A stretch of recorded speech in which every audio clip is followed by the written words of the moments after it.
an unpredictable existential calamity. Well, yeah, if you're watching this, it can only mean that I've shuffled my little blue caboose off this mortal coil and into the great beyond. Oh, how my cerulean noodle reels when I think of how it could have gone down. Maybe I choked on a jumbo jelly bean. Maybe I got overzealous with my time hopping and fell victim to temporal bifurcation. Maybe I accidentally sat on a bike pump and go pop. Who knows? In any case, I'm not about to let pesky mortality get in the way of my profession. Understand, I took an oath, as all historical time-traveling game show hosts do, to exhaust every possible resource in the pursuit to share freaky little stories with you, my beloved viewing audience. And in that spirit, I have dictated, in the event of my untimely demise, that these pre-recorded educational tapes be released posthumously. Each month, we'll drop a new entry from the depths of my archives to highlight a fresh facet of historical importance, whether it be significant, significantly insignificant, or straight up goofy as hell. Welcome to the Vault McNasty. Don't sprain your brain. Well, all right. Formalities out of the way, here we are. Settle in. Kick your feet up. I won't sniff them much. Well, all right, let's fire off the very first of my posthumous releases by seeing what went down this week in days of yore. Crank it! Whoa! Oh, that's a lot of good stuff. What's it gonna be? Oh, hell yeah! The world premiere of Beethoven's Fifth Symphony. December 22nd, 1808. For my money, one of the all-time bangers, up there with the Abbey Road medley and the Cheers theme song. But were people ready for such a masterpiece of revolutionary furor at the time of its unveiling? Well, initiate knowledge transference! Now, if you need a quick intro on our boy on the 88s, Beethoven was born in Bonn, Germany on December 16th, 1770.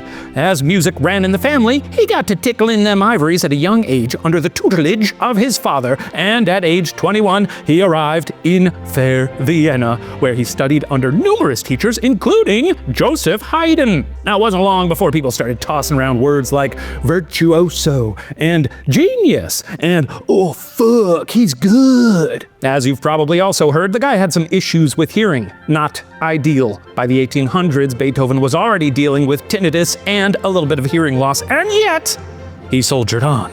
Now, maybe Beethoven didn't totally revolutionize the symphony, but he sure injected some new life into the proceedings, imbuing his compositions with heart-rending, white-knuckled drama as his symphonies breathlessly undulated from darkness to light, struggle to triumph. And perhaps there's no greater example of that than his famous Fifth Symphony, which the world would hear for the very first time at the Theater am der Wien in Vienna on December 22nd, 1808. Now, the set list for the night, a veritable Beethoven marathon, would have given King Gizzard and the Lizard Wizard a run for their money, allegedly clocking in at over 4 hours and including the 5th and 6th symphonies, a concert aria, piano concerto number 4, a little improvised piano from the man himself, choral fantasy, some bits from Mass in C minor, and, believe it or not, Wonderwall. It's okay. Sometimes I'll lie in these. Is that cool with you? It's okay to lie for jokes, right? Now, how was the theater? Well, it wasn't great because it was December in Vienna. So, ice cold. And not only that, but the musicians were, dog shit. See, there was a conflicting performance in town that night, so much of the theater's house orchestra were tied up, leading Beethoven to settle for a lot of comparative amateurs. Rehearsal time was limited, allegedly only allowing for one full run-through. Yikes! Despite all that, the show went on. A couple of noteworthy details. On the whoa, cool end of things, this would be the last time Beethoven would publicly play piano for one of his concertos. Very cool. On the oh yikes end of the spectrum, Beethoven had to stop his orchestra in the middle of choral fantasy and restart the piece as some of the musicians lost their place. Oopsie. Now, I think we have estranged producer Shane Madej on the line here because he's got a little story about that. Shane, are you there? Is that Connie? Hey, we're talking about when Beethoven interrupted choral fantasy and made his orchestra restart. Does that remind you of anything you once mentioned to me in passing? Well, yes, okay. I was in a band in my youth. I played the trumpet like from that Lou Bega song. I played suitably, but unimpressively.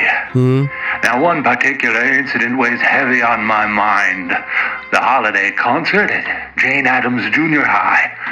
See, our conductors were the brothers Caliendo, two men of great import.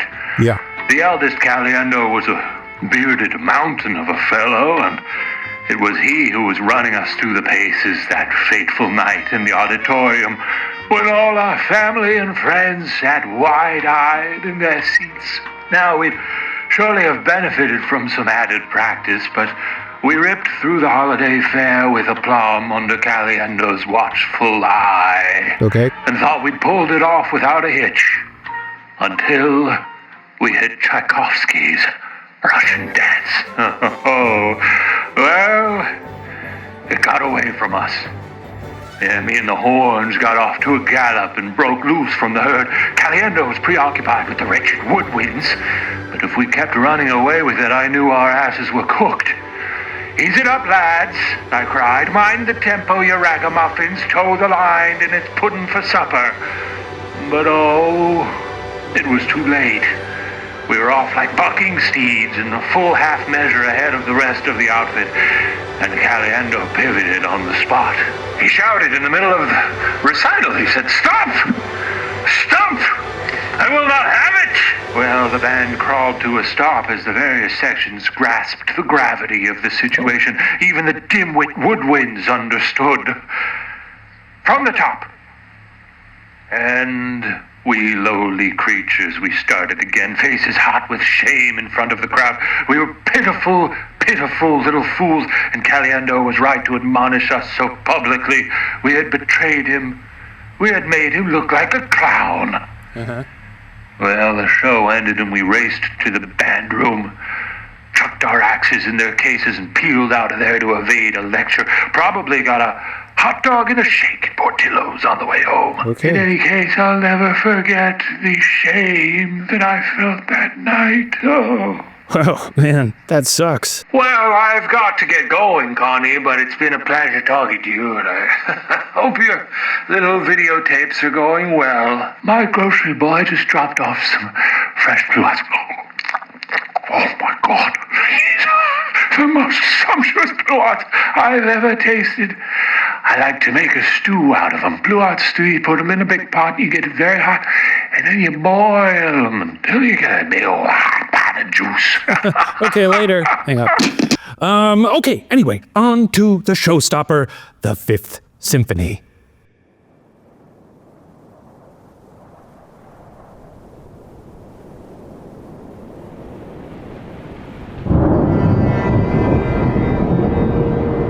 Four little notes, the backbone of the whole kit and caboodle.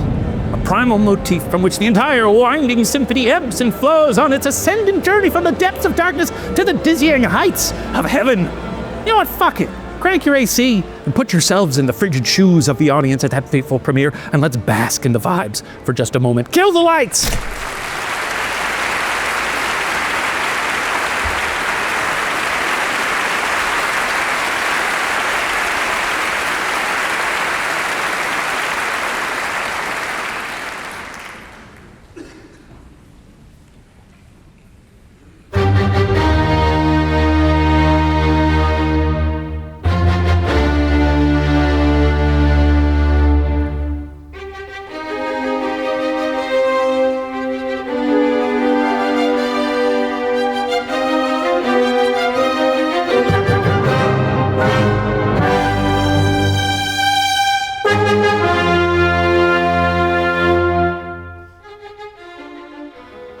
Wow. Man, I'd sit here and listen to the whole thing with you, but, we got places to be. Now, look, we know and love our boy Ludwig, and so did the audience attending that night. But they were also, freezing, and they were exposed to a lot of music in a short span. Fellow composer Johann Reichardt is said to have remarked that, quote, "One can have too much of a good thing, and still more of a loud one." Now, here's another review hot off the frozen Viennese presses. Quote, "The concert must be called unsatisfactory in every respect. Oh, damn. But hey, was it possible that maybe the towering work of genius was a lot for the casual concert goer to wrap their head around? Yeah, I think it might have been. E.T.A. Hoffmann would basically argue as much 2 years later in 1810 when he wrote, quote, Beethoven dashes everything down just as the feverish workings of his imagination dictate to him at that moment. But what if it is only your inadequate understanding which fails to grasp the inner coherence of every Beethoven composition? What if it is entirely your fault that the composer's language is clear to the initiated, but not to you, and that the entrance to his innermost mysteries remains closed to you? Which instrumental work by Beethoven confirms all this to a higher degree than the immeasurably magnificent and profound Symphony in C minor? And that's the fifth symphony, C minor. That's the one he's talking about. Oh boy, that's praise, baby. If I was Beethoven, I'd be like, yum, yum, yum, yum, yum, yum. Of course, that isn't to say the power of the piece was lost on everyone at first blush. According to author Jan Swafford in his biography, Beethoven, Anguish and Triumph, quote, composer Jean-Francois Lussier, teacher of Berlioz, after the final chords, emerged from the hall so excited and upset that when he tried to put on his hat, he could not locate his head. Oh, man, ain't that what good art do? So, what's the takeaway here? Well, if I had to take a stab at it, I'd say that maybe it's that you gotta dump your whole ass, heart, and soul into the stuff you make. And if you're proud of it, and it reflects the shimmering facets of your uniquely glorious guts, and who gives two farts if it leaves Vienna shivering and baffled? Well, that's gonna do it for our first contingency history enrichment tape. Also, while these are being released posthumously, feel free to leave any questions for me in the comments below, and maybe I'll respond during my office hours. Anyway, till next time, learn or pass!